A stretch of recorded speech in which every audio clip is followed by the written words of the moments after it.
The parable of the prodigal son is one of Jesus' most famous teachings, found in the Gospel of Luke 15:11-32.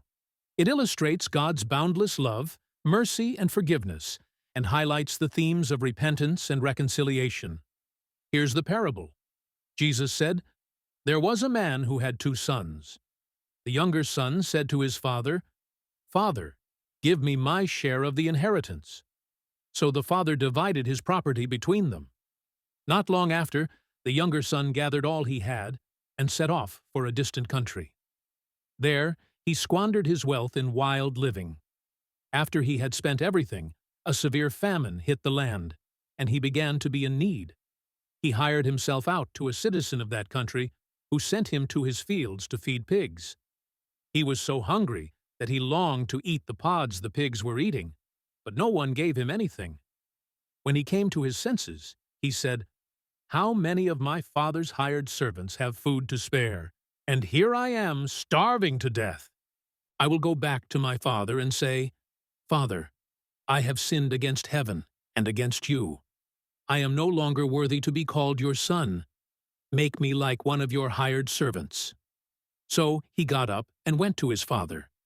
But while he was still a long way off, his father saw him and was filled with compassion. He ran to his son, threw his arms around him, and kissed him. The son said, "Father, I have sinned against heaven and against you. I am no longer worthy to be called your son."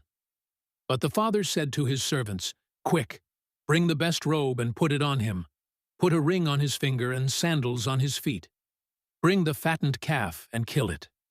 Let's have a feast and celebrate. For this son of mine was dead and is alive again. He was lost and is found."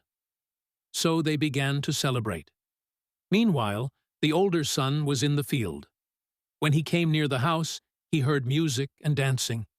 He called one of the servants and asked what was going on. "Your brother has come," the servant replied, "and your father has killed the fattened calf because he has him back safe and sound." The older brother became angry and refused to go in. So his father went out and pleaded with him. But he answered his father, "Look, all these years I've been slaving for you and never disobeyed your orders. Yet you never gave me even a young goat so I could celebrate with my friends.